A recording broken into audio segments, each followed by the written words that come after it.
The record button here. Yes. All right. So today, welcome our guest, Carolyn. Let me introduce her and we'll get started on our program for today. When Carolyn Herfurth isn't hiking the Hudson Valley, she loves sharing the insight and information like you'll hear today that helps coaches be recognized as trusted partners to their clients when it comes to this nuanced topic. So she's excited to share the truth about imposter syndrome and an evidence-based solution for coaches. And I know that I had a very lovely conversation with her, so I hope that you enjoy the time with her as well. But please welcome Carolyn Herfurth. Thank you very much, Scott. I just want to let you know, I want to warn you in advance. This might feel a little bit like drinking out of a fire hose for the next hour. I have so much information I want to share with you. So I am going to do my best. So I want to thank all of you for taking the time to be here today. We're here today because up to 82% of people experience imposter syndrome, including many of your clients. And success doesn't make it disappear. KPMG found 75% of executive females experience imposter syndrome in a 2020 survey they did. And last summer, Korn Ferry Consulting found 71% of CEOs experience imposter syndrome in the US. And so this is something that is very present for us as coaches. So I want to start with a couple of quick polls, primarily to see what your relationship is with imposter syndrome. We know your clients have it. Let's talk about you. So the first poll, and these are all anonymous, have you personally experienced imposter syndrome? Yes or no?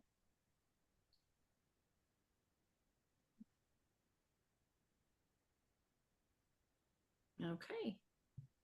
All right. I think we're waiting for a couple, but it's about a third. 2/3 have, 1/3 have not. That's a little lower than normal. And on a scale of 1 to 10, we'll do another poll. In your role as a coach, how confident are you in your knowledge about imposter syndrome, the sources, where does it come from, the research around it, behavior solutions? And second, in your role as a coach, how confident are you in your ability and your skills to effectively coach clients who are experiencing imposter syndrome?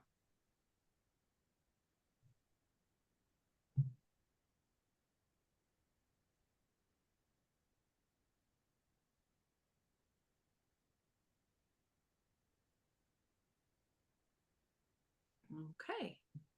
All right. Okay. Great. That just gives us, thank you very much for that. It helps to understand where where we land on that. So I think we got everyone. Okay, thanks. Thank you for that. We're here today because the world needs more imposter syndrome informed coaches. Imposter syndrome is a highly nuanced topic, but it's one that has been oversimplified. It's been distorted. It's been misrepresented. We can thank social media for that. And we want you to be an indispensable resource to those clients who really want and need to neutralize imposter syndrome. And the way to do that is by becoming imposter syndrome informed. So my goal today is to get you started down that path by helping you understand what imposter syndrome is and isn't, how it is so often confused with other things that hold clients back.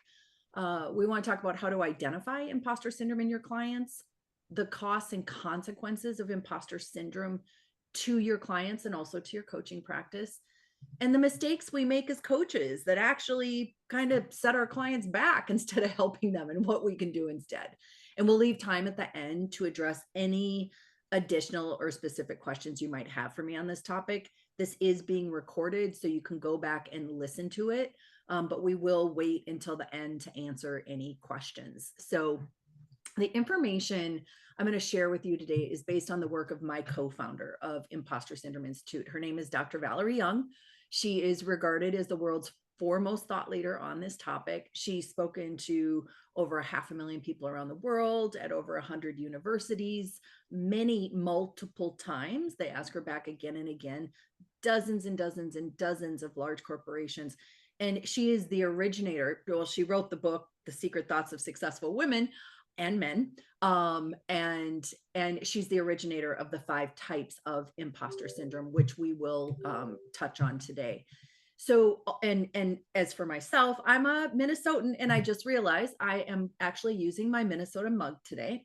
I live in New York currently. And although I've been a strategic thought partner to hundreds of business owners for 23 years, Valerie, Dr. Young, was the first to convince me to partner with her to co-found Imposter Syndrome Institute so we could bring her proven evidence-based training solutions to coaches and speakers and facilitators and organizations. So I'm really here to expand and extend her legacy.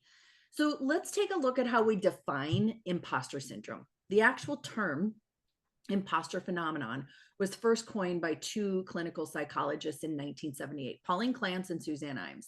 And over time, the term evolved into imposter syndrome, despite the fact that it's not a diagnosable disorder or condition of any kind. So what is it? Well, it's the belief shared by millions of men and women around the world that deep down, we're really not as talented, intelligent, capable, or competent as everyone seems to think we are. And what's so fascinating and illogical about imposter syndrome is that these feelings exist despite concrete evidence of our abilities and past accomplishments, which results in this nagging, ever-present fear of being exposed as a fake or fraud. So I want to talk about what it's not, because when coaches try to lean into their instincts, sometimes they have a tendency to confuse or conflate and or misdiagnose it with other factors that hold clients back. So it's not a fancy term for low self-esteem. If you think about self-esteem as a global sense we have about ourselves, that self-esteem. Imposter syndrome is very specific to achievement arenas: work, school, business, career. You don't feel like an imposter when you're walking the dog or you're power shopping online, but you might when you're starting in a new role or you're asked to give a presentation. Imposter syndrome is also not self-doubt, which is a lack of confidence or feeling uncertain about our abilities. Everyone has normal self-doubt. A client might have a big job interview or a big presentation, or as a coach, you might be starting with your first coaching client. That doesn't mean it's imposter syndrome. And because your role as a coach is to be looking and listening for patterns, I would just want to look at the 3 components of imposter syndrome once more and kind of put it all together before we start identifying behaviors. So the first is the false belief your client has that they've somehow managed to fool people into thinking they're more talented, capable, competent, intelligent than they really are. Second, this belief exists despite concrete evidence of past accomplishments or abilities. And this results in the third component, which is their fear of being found out. So let's see if you recognize any of your clients in the next several slides. This is the client who beats himself up if things aren't perfect, where one mistake in a presentation or a report equals total and complete failure. Then there's the client who needs to know everything and buries herself in extensive research before she feels comfortable sharing an idea or raising her hand. There's always one more book to read, always one more class to take, always one more designation to get. And then there's the client who refuses help from others because to them, success doesn't count unless they do everything on their own. And then there's the client who holds themselves to an unrealistic standard where things need to come quickly and effortlessly and easily, like not expecting a learning curve when they start a new job. That might be an example of this unrealistic standard. And then there's the client who believes they've somehow fooled people into thinking they're more intelligent or capable or qualified than they really are. They think they have you fooled. And then there's the one who chalks up her accomplishments to external factors, things like, I just got lucky, or I was in the right place at the right time, or I couldn't have done it if I hadn't gotten that key introduction. And then there are those who just live in constant fear that they're going to be found out and called out. So let's take another quick poll. How many of you recognize any one or more of these behaviors in your clients? You can click as many as you would like. So this is not a pick one adventure.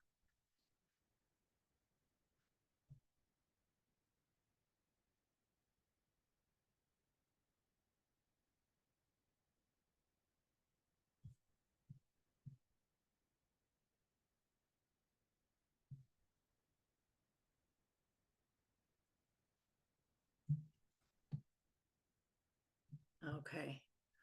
So we pretty much touch all the bases. we all seem to have at least one of these things that our clients demonstrate. So, I mean, those are signals. Those are markers of imposter syndrome. So the poll that we took at the beginning of this presentation echoes what we've heard and observed from hundreds and if not thousands of coaches. And it underscores why we're here. Coaches don't have a complete level of confidence in their knowledge about imposter syndrome, although y'all are a little bit higher, nor do they have a complete level of confidence in their ability to effectively coach clients who are experiencing imposter syndrome. And we understand why. We get it. Because there are a lot of common coaching approaches that work in many coaching situations, but they don't work when it comes to imposter syndrome. One example is that misdiagnosis impulse we talked about earlier, how imposter syndrome differs from low self-esteem and self-doubt. Tying it to low self-worth or inner critic is another mistake that's made in that category. So there's also the problem that imposter syndrome has been over psychologized. Sure, there are messages and expectations your clients got growing up, not just from family, but also from teachers and guidance counselors and other people around them. But at the same time, we understand it's not your role as a coach to play therapist. We know there's a line, right? And there's a lot more to it than just what happened when you were 5 years old. So when your client was 5 years old. So as a coach, you need to take a step back and consider the perfectly good reasons why a client might be experiencing imposter feelings rather than focusing on the psychological aspects. In other words, you need to offer more context to your clients as to the source or sources for their imposter syndrome. So I'm going to walk you through a handful of them. For example, there are also situational factors. Your client might be a student, they might work alone. Students are far more likely to experience imposter syndrome than non-students. And because as a student, and Scott, you can probably relate to this, as a student, your knowledge and intellect are literally being tested and graded day after day. And actually, the more educated you are, the more likely you are to feel like a fraud. And then there are people who work alone or work from home or are self-employed. They're also more prone to imposter syndrome. After all, you can get into your head if you don't have that water cooler talk, you don't have anyone to turn to advice or perspective, kind of that hallway conversation. So there's situational factors like that. And as it turns out, the field you're in is another source. That can make a difference as well. Your client might be in an occupation or workplace culture that's known to be more susceptible to imposter syndrome. Imposter syndrome is very common among people who work in information dense, rapidly changing fields. So think STEM, science, tech, engineering, and medicine. Lawyers who are competing to make partner. That is a breeding ground for having imposter feelings. People in academia experience it at very high rates, or even in a creative field. Just think, if anybody watches the Oscars or reads People magazine or listens to podcasts, my favorite, Armchair Expert, actors are always talking about and publicly confessing to their imposter feelings. I've heard it literally in Oscar acceptance speeches. So people, because they're being judged not on an objective scale, but by subjective standards, by people whose job is, professional critic. Think about the creatives. So that there are occupational factors like that. And then there are also societal factors. These are the clients who are one of a few or the first or the only person who looks like them in their organization or in their classroom. They're on the receiving end of social stereotypes, specifically about competence and intelligence. And they've got the pressure to represent their entire group. So these are your clients who are first gen to go to college, or first to get a degree, first to get a white collar job in their family. It's the client who's the oldest or the youngest in the room, or the one who has a disability or is neurodiverse, or the only one who doesn't look or sound like others in their arena.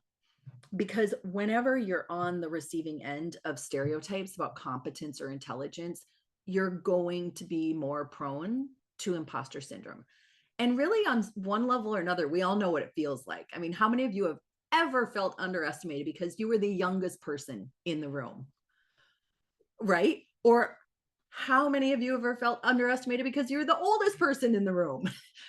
when Valerie asked that question of Facebook employees, the 30-year-olds raised their hands as feeling underestimated because they were the oldest people in the room. So it's literally, it's all relative. But rather than over personalizing the issue, it's important to understand the broader context and the sources of imposter syndrome. This can help you as a coach better support your clients rather than just relying on, so tell me about your childhood. What happened when you were 6? That may have, like, you don't need to bring that in. These sources that I just shared are why we advocate for a more holistic, contextual approach to addressing imposter syndrome with your clients. It's not just one thing. It might be many things, or it might just be one thing. And I'm telling you, we could spend hours talking about the situational, societal, occupational, and organizational sources in detail. But for today's purposes, I want your takeaway on this to be very clear. You as a coach play a key role in helping your clients contextualize more and personalize less. So you have that client who you can remind the client, of course you feel like an imposter. You're the first in your family to get a white collar job. Or of course you feel like an imposter. You're in tech. How could you keep up? Or you work alone, or you work in an industry culture that feels self-doubt, or there aren't a lot of people in your workplace who look like you, or all of the above. So those are just some examples of how that might show up. If you read any article about how to overcome imposter syndrome, the majority include this advice to tell people to make an achievement list, make an accomplishment list. That this idea that if the client writes down all their accomplishments and credentials, that they're going to feel better about themselves. We caution against the tendency to try to fix imposter syndrome this way, because it has limitations. The problem for those with imposter syndrome is not that we have forgotten our achievements. Tom Hanks didn't forget he won an Oscar. You didn't forget that you got your PCC as a coach. I didn't forget that I routinely add 6 figures to my clients' businesses or scaled a business to 26 countries. It's that folks with imposter syndrome have a trick scale in their mind where only the negative evidence counts, and they dismiss, or in other words, externalize the positive. So while creating that achievement list may have some value, it doesn't get to the root of the problem, which is all often related to distorted thinking about competence and success. So how do we get people to have a healthy understanding and acceptance of their human limitations? That's a question, right? We are, I asked that question, but I also want to mention we're also opposed to using pep talks as a solution, because if all it took was a motivational talk to overcome imposter feelings, there would be no imposter syndrome in the first place. We could just rah people out of it. And it just doesn't work that way. Imposter syndrome requires more than just positive affirmations or reminders of your ability. And I'm really sorry that the sun is hitting at a very odd angle, so I look very dark. I apologize for that. It's a joy of living in a New York City apartment. So the key here is to shift your client's fundamental thinking about competence confidence, and what it means to be successful. So as coaches, we need to advocate for a more transformative approach that addresses the core cognitive distortions at the heart of imposter syndrome. So we have found, Imposter Syndrome Institute has found that the behaviors an individual uses to cope with imposter syndrome have the potential for a negative impact on several levels. So it obviously impacts the individual on a personal and professional level. So if you look at the big circle in the middle, that's the individual. All those little things that stick out from there are burnout from overworking, flying under the radar, which means they're not getting raises or promotions, job hopping to avoid being discovered as a fraud. Like that stuff just spider webs out. And then these things can affect workplace dynamics and collaboration among team members. So, example, if one person on a team insists on perfectionism for tasks where good enough is truly good enough, that can impact the entire team and the success of the project. Or if an employee copes with imposter syndrome by procrastinating, that creates a drag on everyone's time on that team. And then now let's talk about the organization. This can roll up to having a negative impact on an organization's overall productivity, innovation, retention, advancement of their employees, and really the overall health and well-being of their entire employee population. And let's not forget about us as coaches, because there are consequences to coaches as well. Countless coaches have told us that their inability to neutralize imposter syndrome with their clients also hurt themselves, both personally and professionally. Coaches have shared situations with us, like when their client is playing it safe, and the coach misses that behavior is tied to imposter syndrome, and then the client doesn't get the raise they were expecting, or they were overlooked for the promotion. One coach talked about her Chinese client. He was working in the US and he worried because he said, I don't look or sound like other people. But the coach, bless her, had no idea how diversity or societal sources intersect with imposter syndrome or what to do about it. And the client ultimately left his high-paying job because he just they couldn't work it out. And he dropped her as a coach. So coaches tell us when they're unable to neutralize their clients' imposter syndrome, they tell us, my own imposter syndrome kicks in. I question my value as a coach. Why did my go-to really reliable tools not work in this situation? They tell us they have unhappy clients, fewer higher performing clients. They've lost clients. They miss referral opportunities. I won't ask for a show of hand on them, but odds are high there are at least a few coaches who can relate to one or two of these bullets. So the question is, what does work, right? So that's what we're here for.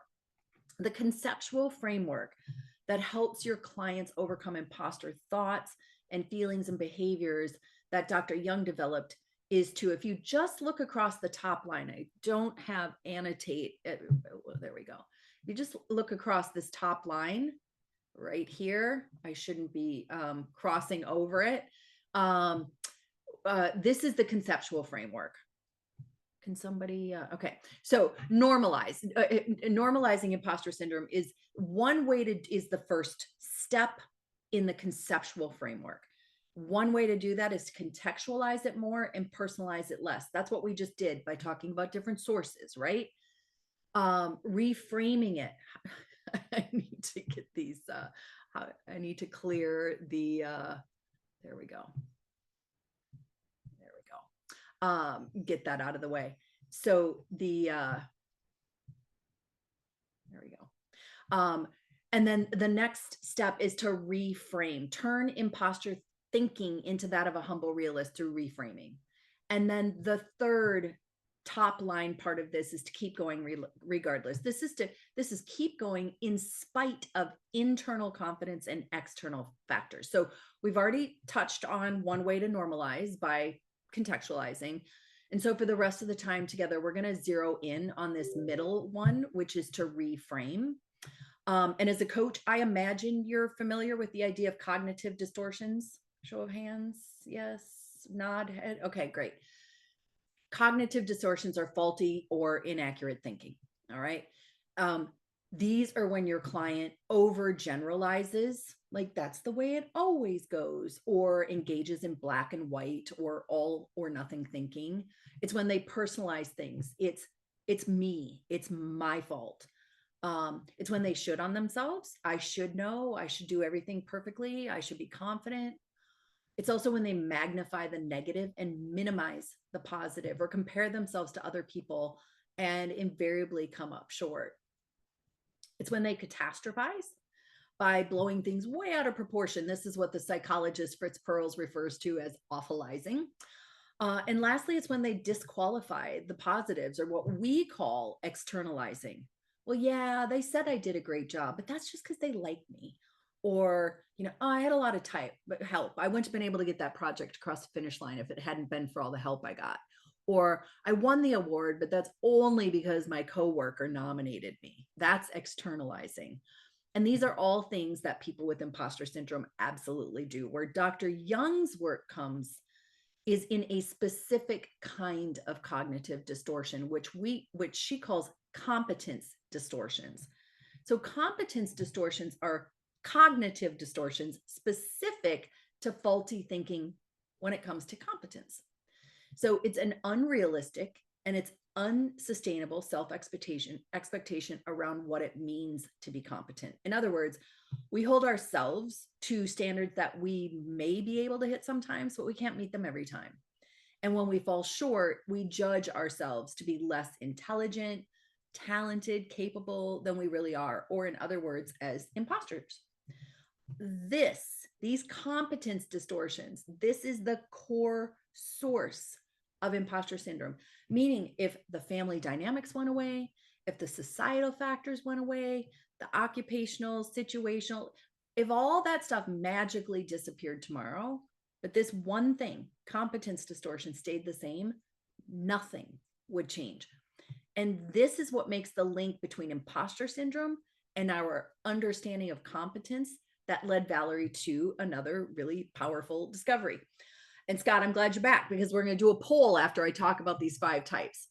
Even though everyone who experiences imposter syndrome shares an unrealistic definition of competence, when it comes to measuring our own competence, not everybody does it the same way. Now, if you were to do a search for the 5 types of imposter syndrome, you'll find something like 5 million searches for this aspect of Valerie's work. And it's important to know that these are not personality types. They're not archetypes. They're the 5 competence types. They're the 5 types of imposter syndrome.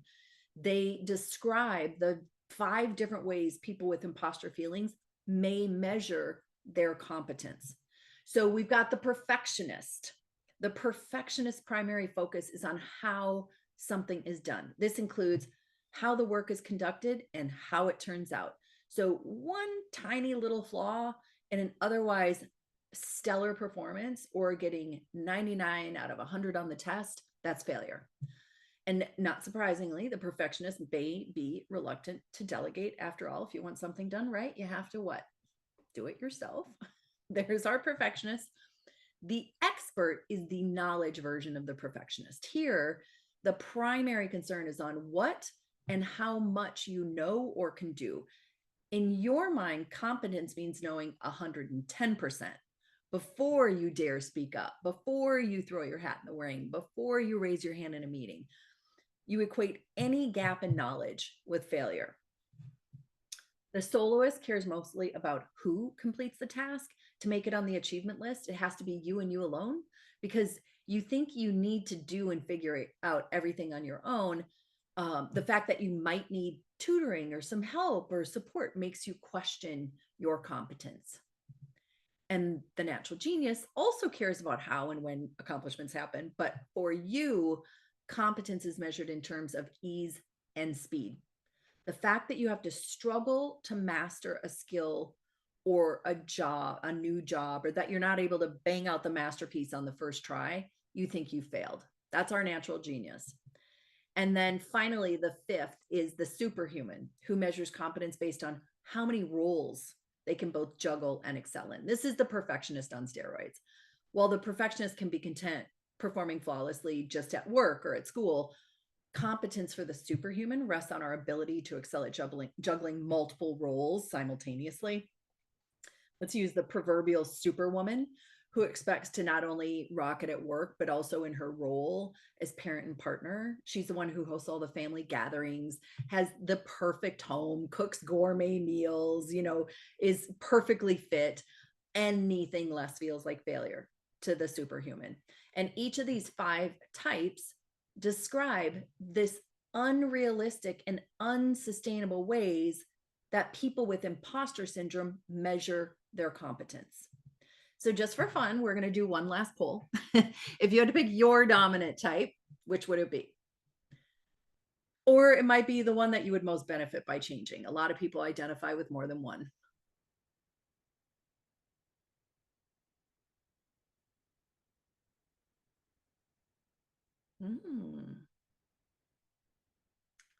Very interesting. Okay. This is really interesting. Just I want you to, if you can leave that up for a minute.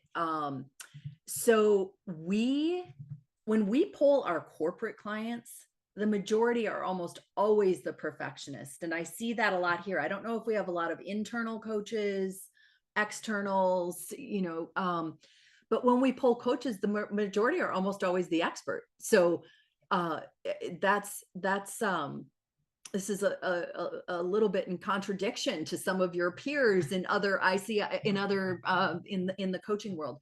But since we're on the topic of putting context around people's experience, you might note there's an interesting contextual piece to which competence type we're leaning into.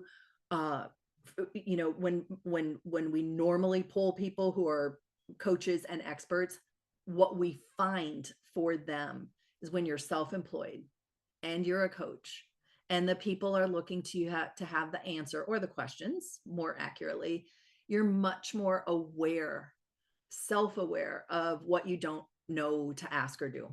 So thank you for participating in those polls. That's really, and I just love that this group is kind of a group of outliers.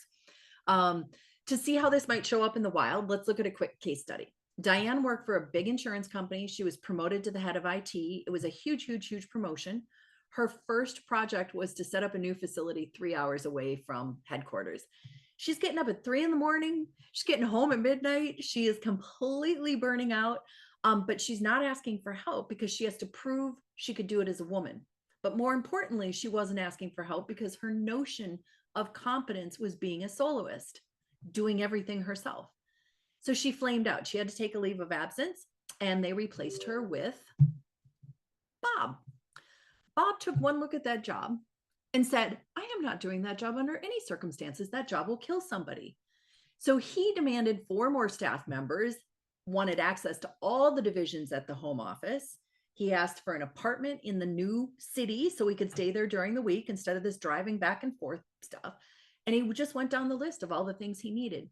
So when you zoom out, you realize Diane was expecting to do everything herself. She had a misunderstanding of what it means to be competent.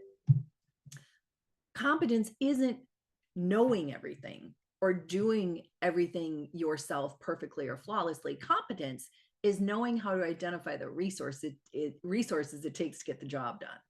Resources can be people, money, training, physical space, authority, access. That's what competence really is. And there's one difference between people who feel like imposters and people who don't. They are no more intelligent, capable, competent, qualified, or talented than you or me. The only difference between them and us is that in the exact same situation where your client might feel like an imposter, those folks are thinking different thoughts. Because your role as a coach is to help your clients become consciously aware of the conversation going on in their head when they're having a normal imposter moment, and for you to help them reframe it. I'm going to give you another example. So Betty Rollin was an American television journalist. And she had an impressive multi-decade track record in national television. But she said that with each new assignment, she was plagued by the constant fear of screwing up. She wondered if others had her same "I'm in over my head and they're going to catch me" feeling. So she went to a producer who she said was as competent as he thought he was. And she asked him, "When you're on a story, do you ever think it's not going to work out?" And he said, "Sure, all the time." She said, she asked him, "Do you worry about it?" And he said, "Sometimes."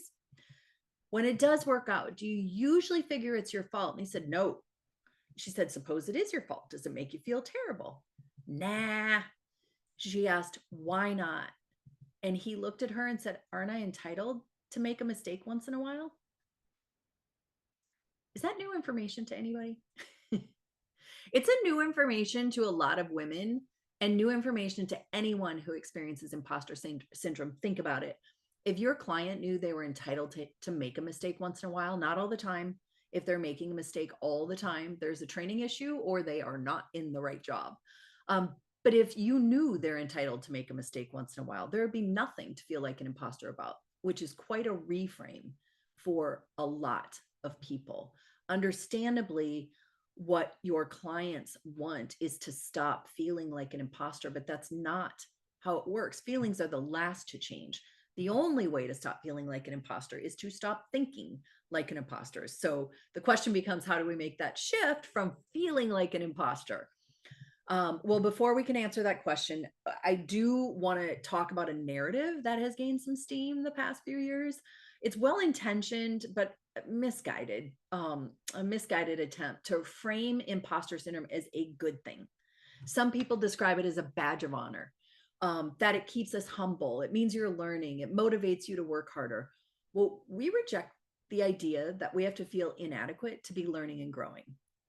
I am pretty sure I'm not the only one who doesn't want my motivation to work hard to come from trying to outrun the no talent patrol. Um, and in 40 plus years, Valerie hasn't heard a single woman say, "I think I'll keep my imposter syndrome because it keeps me humble." So we're doing folks a disservice when we're trying to talk them into believing it's a superpower. It ignores the incredible downsides to imposter syndrome by putting a purely positive spin on it. So while we want to reframe imposter syndrome, that doesn't mean rebranding it as a superpower or a badge of honor. Because when people try to frame imposter syndrome as a positive, what you're really telling them is you have a choice. You can be an arrogant jerk or you can feel like a fraud. That does not seem like a very fair choice. We believe it's a false choice. And what Valerie insists that there's a third option. Instead of embracing our imposter syndrome, we can choose to think like people who are genuinely humble but have never felt like an imposter. We call them humble realists. Humble realists recognize their skills and talents. They take healthy pride in their achievements, but they also have a healthy understanding of their limitations. So the way to go from feeling, thinking, and behaving like someone with imposter syndrome to feeling, thinking, and behaving as a humble realist is through reframing this tool that we're talking about. The next time a client experiences an imposter moment, hit the pause button and help them become consciously aware of the conversation going on in their head. So we used the example earlier. Well, of course you feel like an imposter. You're first gen. That's an example, right? Then step back and reframe that conversation the way someone who is humble but doesn't feel like an imposter would. To be clear, this is not a pep talk like, "You've got this, you can do this, you belong here." Those things are all true, but they're not enough to move the needle on imposter syndrome in any lasting way. That's because humble realists think differently about three specific things. One, they hold themselves to realistic standards of competence and accept their limitations. They obviously want to be successful, but they think and respond differently to failure, mistakes, and constructive criticism. And they expect to experience self-doubt and fear. They don't conflate confidence and competence. So by paying attention to those things, you can help your clients move from imposter thinking to humble realist thinking. So I want to pause there. How are we on time? Yeah, my clock is hidden. It's Oh gosh. 12:16 Central, so All you're right, doing well. we started a little bit sooner, and this is great. So what I'd love to do is just answer. First of all, I have a couple things that I want to share before we wrap up, but I want to hear from you before we do that. So the first thing I want to hear is what ahas you've had, anything you've learned or relearned or been reminded of today. So if you can type your ahas in chat, that would be great. And so we'll start there. And then if you have any questions, start formulating those, and I'll make sure we get to your questions. I am going to turn off screen share because we all know what we're doing here right now. So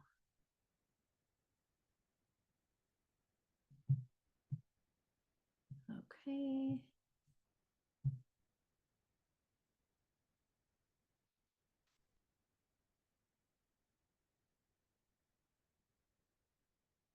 All right, Blair, I love the model starting with normalizing, then going to reframing. Yep. I work with educators and can see many clues in this for them. Dwayne, it's interesting. Valerie was out delivering a talk at Berkeley. And when she pulled into the parking lot, there were signs for their prize winners, their Nobel Prize winners. And she said, not only was there one sign, there was a whole row of them. And she goes, imagine being the faculty member who has to drive by that every day, And so there is like this, academia is a like really intense imposter fueled environment, because it's always the learning more and more. So yeah, Dwayne. Love the definition of competency is knowing how to identify resources needed to get the job done. Thank you, Julie. The humble realist concept is simple and powerful. Yeah, that is something, Dick, that a lot of people really relate to. They like that. 32 years of mental chatter makes more sense now, Spencer. Yep. Yeah, I hear that. It's more than self-doubt. And in my role, I live out most of the 5 roles as a coach, as a trainer, as a consultant. Moving to a humble realist starts with myself. That's right. That's right, Scott. Great. Thank you. Thanks for sharing those, the ahas and the learns and relearns. So any questions for me? And I don't care if you want to type it in, that's fine with me. If you want to take yourself off of mute, I'm happy to have a conversation with you as well.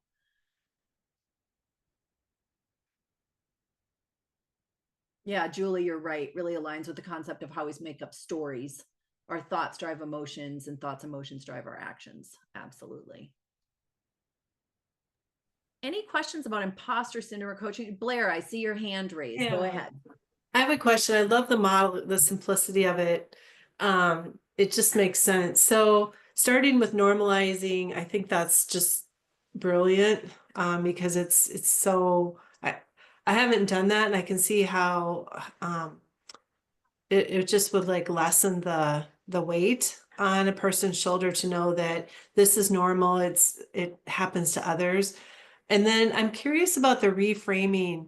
Looks like there's several different tips or tools that you have within that. I'm curious, can you share like what would be like 1 or 2 key things that you would do in a coaching call with someone that would be part of reframing? What have you seen, like 1 or 2 that works, like that's really impactful? Yeah. So that's interesting. The framework, and I will just put this up here real quickly again. This is the coaching framework that we teach. And so the top line is the conceptual framework: normalize, reframe, keep going regardless. And then I didn't explain this well enough. And then these things underneath them underpin, they support that concept. And so these are actual tools that our coaches use. So for example, counting the cost is one of the tools that I really like, because it's looking at it's helping your client look at what's the cost of action or inaction. What's the cost of their decisions, pros and cons. And so that's one way of just looking at the costs of things. Polarity Navigator, many of you are probably familiar with Polarity Navigator. That's not something we developed.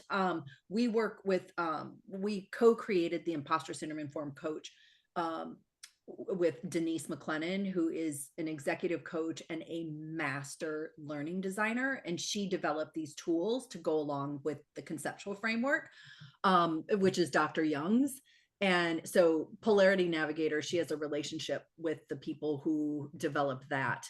And that's looking at polarities. Like, and I'm, you probably know more about it than I do.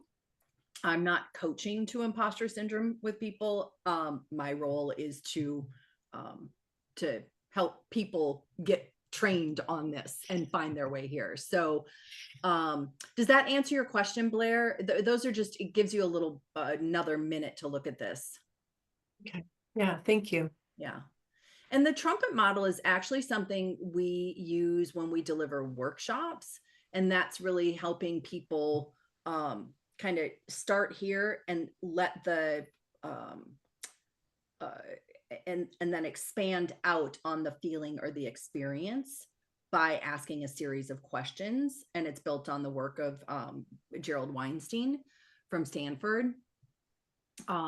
So they're just, there's a lot more depth to each of these than I'm probably able to explain in this moment, but hopefully that gives you a sense of what we're doing there. I'd be curious then, if we want to learn more about those, how would we do that? Yeah, so we have the frame. Let's see, there are a couple things on our website. We have coach training. It's literally at the top of our website. You can just click to learn more if you go to impostorsyndrome.com. So I'll just type that into chat. And that is actually, I'll put in the site just for specific to our imposter syndrome coaching. I would encourage you to go to impostorsyndrome.com. We have loads of infographics, articles. We really care. Coaches are the linchpin in all of this.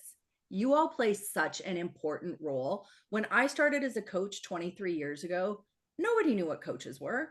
They thought baseball coaches, golf coaches. I don't know how many of you have been in coaching, but you know, like now it's, you don't have a coach. How can you not have a coach? Because people really understand how important your role is in helping people get through the achievement world, right? So so that's it's really important to us that you all have the kind of information we're talking about today. I'll also share another resource with you that is not on our website, that, you know, at the end here, that will help you get some more insight around the 5 types and kind of summarize some of the things we talked about today. Any other questions for me? Carolyn, I know you talked about the situational factors. I'm just curious because I've seen a few of this, the mid-career moves of kind of the environmental or situational, where maybe they've been with a company for a long time and then they move to a new company in mid-career, that their new peers have been at that company for a long time. So they're moving into that new company and they feel like an imposter now because none of their experience from their old company really counts anymore because it didn't happen there. Yeah. And I'm just curious if, you know, it's kind of like environmental now because this person didn't ever feel like an imposter before. Right. Well, you know, it is interesting. That is a good situational experience. It also is a great opportunity, Natalie, to look at what is someone's definition of competence. Because if I'm a natural genius and I think everything should come quickly and easily, that means my first day on the job, I should know the entire job. Yeah. So my definition of competence creates that that situation for myself. If I'm an expert and I think I need to know everything, or a perfectionist, do everything. So it does help to look at the definition of competence in those situations as well. And imposter syndrome really does come up when you're going through a transition. These are transition type, it's a transition type of experience. So the person who goes, gets the promotion, and now all of a sudden they have more responsibility, they have more tasks, they need to learn new acronyms. Like there's so much involved in all of that. So it's such a great question, but if you can keep those types of things in mind, it can help point you in the right direction to help your client look at their definition of competence. And there are a couple of things, and I'll share these resources with you at the end. I'll drop some more links in for you. But there's a whole chapter in Valerie's book about the 5 competence types. And we also have, a video where she walks through them. So I'll just make sure that you get access to those things when we wrap up here. Does that answer your question? Yeah, thank you. Okay. Yeah, that'll make sense. Okay.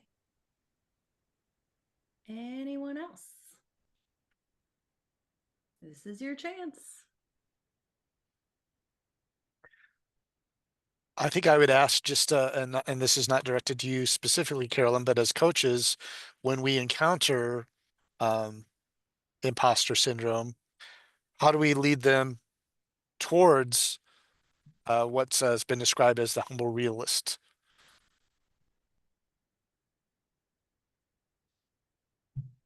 Oh, that question is for me. Is it for me, or is that I'm just asking okay. Coaches, and certainly you can and chime in as well, Carolyn. Yeah. Well, I want to hear how other people answer it. I think part of it would be to help our client understand that's even a thing. Oftentimes when we're in a situation, we can't even see it. So to be able to help them to step out and see that they are in this situation, and that that is a different state of being, just the awareness of that is huge. Well, I think too, with the soloist mentality, and I'm a former music teacher, so that hits. But that they're aware that there's other people dealing with the same thing. They might be totally isolated and on an island, or at least feel like that anyway. And some people choose to be the island. Yeah. Yeah. It's a great question. Yeah. I mean, we of course say, let's look at your definition of competence, and Julie, go ahead. I'd rather hear you talk than me. Oh, I was just going to say, and to your point, once they've identified maybe what their definition of competence and this faulty thinking, we can look at how true is that faulty thinking, right? Because then that's where the reframe comes in. Well, if that's not true, what is? Mm-hmm. And then you can start to work through that and pick that apart. Yep, exactly. I think what you talked about as far as costs and consequences is a very effective tool for people to look at what this behavior is doing in their environment, and that's leverage to want to change or shift. Mm-hmm. Mm-hmm. Yeah, there are a lot of people who hold back or burn out, and like even overworking and over preparing, which is a behavior that we employ to not be caught as a fraud. I got to work extra hard because otherwise people are going to know I'm a fake and a fraud.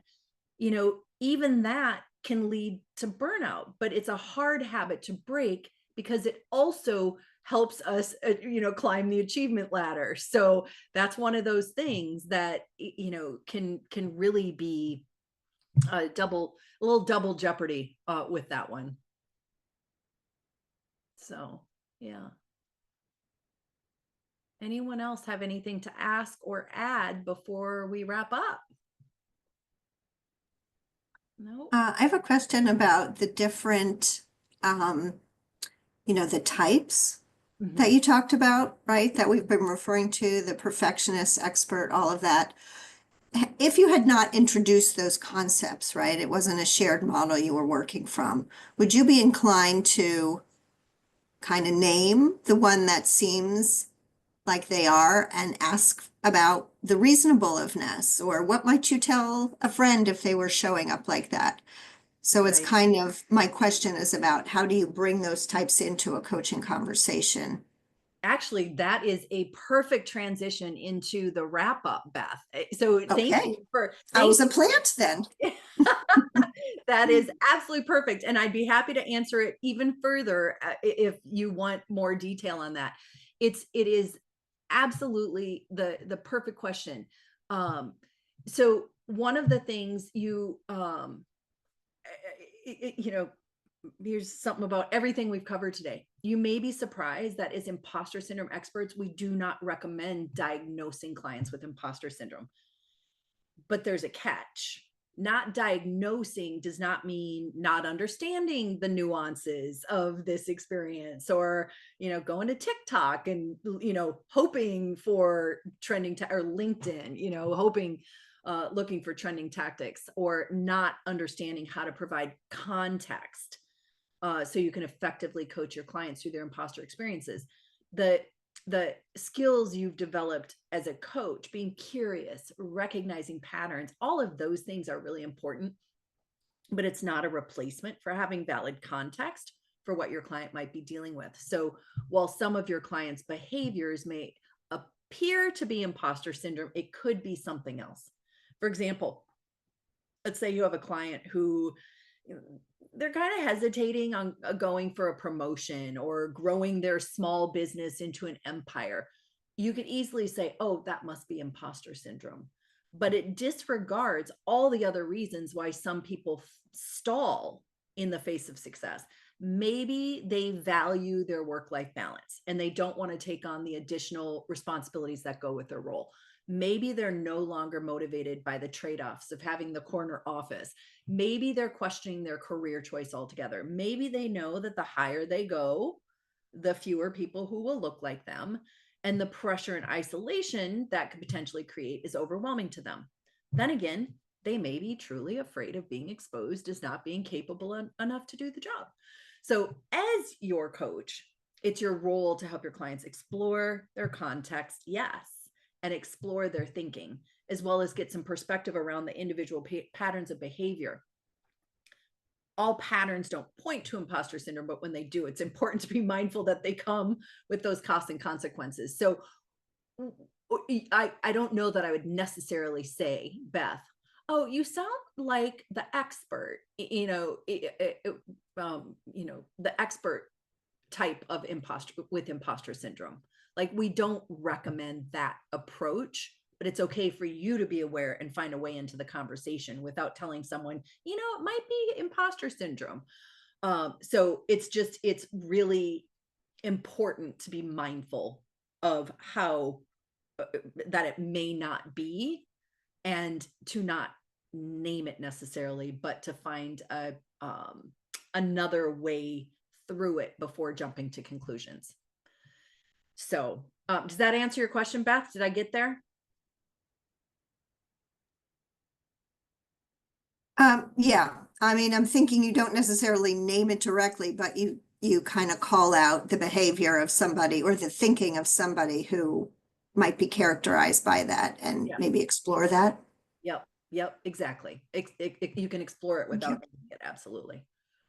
So it occurred to me that you've asked some questions about where can you find more information. There are a couple of things. I put the link in the chat for our coach training program. It is a fabulous program. It's all on demand. You can do it anytime you want, and it's wonderful. In fact, I hadn't planned on saying this, but I'm looking at the calendar and here we are on Tuesday. We just launched the on-demand version, and anyone who joins the training before Friday will actually get to join a live Q&A with Dr. Young herself, which is a very rare opportunity. So I just want to mention that you can join anytime you want or not join at all. But in case the idea of getting access to Dr. Young is appealing to you, good to know. But we also have a handbook here that is, in addition to what we covered today, it shares additional coping mechanisms, the things like overworking and over preparing. It talks a little bit more about procrastination, because there are a lot of ways we cope with our imposter syndrome. The handbook talks about what not to do when addressing imposter syndrome with your clients. There's a bonus video of Dr. Young explaining the 5 types of imposter syndrome. You can get the free chapter 2, which is on our website, impostorsyndrome.com. But, seeing her talk about it is cool. And there's some other helpful insights for you as a coach. So you can get those just by downloading the handbook. And really, Scott, I want to thank you for inviting me here today. I want to thank all of you, each of you really, for showing up today. Great questions. I really enjoyed the thoughtfulness, and I really enjoyed being with you today. So thank you for your hospitality, Iowa. We got to hang with the other Midwesterners, That's right. Thank you, Carolyn. This has been really helpful. I did type in that link and it took me to a site. It says website's been disabled. I don't know if that's okay. I probably just typed in the wrong hold on just a second. Let me pull. I typed in the one on the screen, the handbook. Oh, that one isn't working? I got the same message as well. Oh. And I know that you said you were going to drop some other links in here, so I wasn't sure if there was additional things that would be helpful for us to have. Okay. It was working for me, so I don't know if it. Let me just I'm here. I'm just going to give you a link. So this link I just dropped in is for the coach training itself. Let me double check the handbook. I don't know why that wouldn't be working, because it was working last week. It might be like sometimes I forget like a dash or a slash. So, okay, handbook link worked. So I just put a fresh handbook link in, and that was a copy paste. So you should be able to get to that. And then I also said, let me get. Thank you. That worked. Okay, great. It must have been a user error on my end. Oh, Thanks. I think the user error was probably more me than you. So let me get the book chapter for you. It's really, really enlightening. And it really is some of her most popular work. Resources.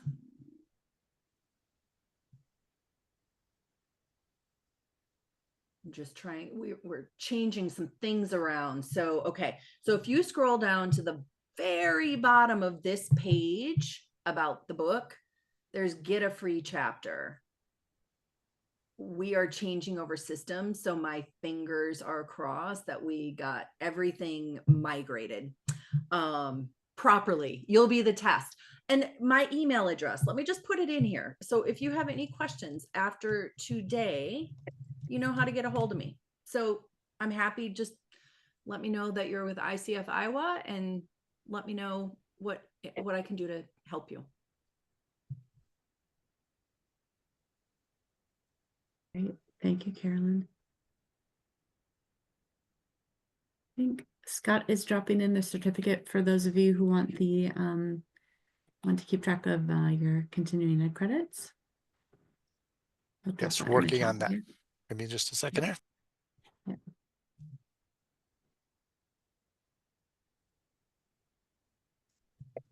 A couple reminders. If you didn't get a chance to register for tomorrow night's in-person networking event, you can still feel free to do that, or to show up if it works best for you to do it that way.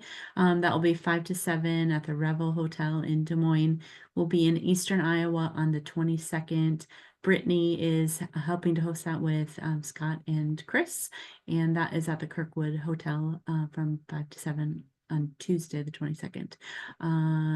Real Talk is Thursday with Brittany, noon to 1 o'clock, chatting about International Coaching Week ideas. And then our next education event will be on May 13th, and we'll be back here with Dr. James Garrett on getting uncomfortable. Fun comfortable is kind of the topic he likes to talk about. So that'll be a great presentation. So Carolyn, thank you so much for presenting to us today. If you don't need CE credits, feel free to drop off. Scott will be working to put that in that certificate in the chat here. But otherwise you can just hang tight. I have my own typo, so I'm Yeah. trying to fix things. Yeah, you're fine. You're fine. We don't expect you to be perfect, Scott. Yeah. It's totally normal, Scott. You get it right. All right. Thank you very much, all. Thank you. Okay, thanks, Carolyn.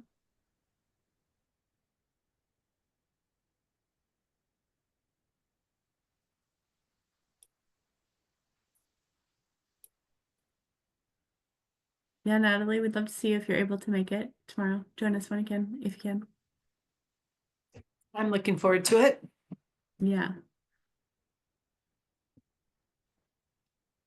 Was that Blair? Yeah. Yeah, you coming over? Yeah. Awesome. It'll be great to see you.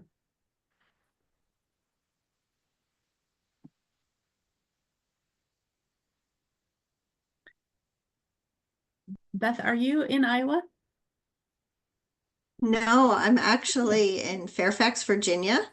Oh, okay. But I've been working with Bonnie Stith, who is your upcoming presenter, Yeah. Okay. as part of my recertification, and I needed Okay. some more credits. And she More said, credits. "Oh, she sent it to me yesterday, and I Yeah. Oh, great. registered so I could continue Yeah. to, check off all the things." But Yeah. this was a very, great topic, so Yeah. I was glad Also, I was able to make it. yeah, Thank you. also glad to have you join us. Yeah, Thank you so absolutely. much. Yeah. Well, you're welcome to join us anytime. Thank we you do so our much. education. Yeah, we do our education online every most months. So sometimes we have some networking things in place of education. Great. So I appreciate that. Thank you. yeah, absolutely. Scott, are you feeling the pressure?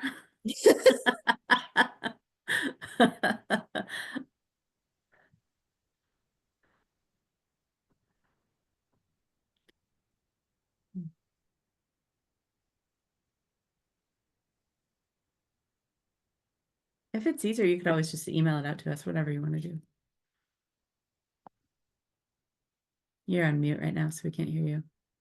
Oh, here it goes. He's got it for us. It's in the chat. You can just download Boom. that. Boom, you got it. I was gonna play the game show theme music quick as a Yeah, That's right. as a buffer. But perfect. We should have had that ready. The CCEs, I got the recording down, but I didn't remember to do the CCEs. Yeah, So there we that's go. okay.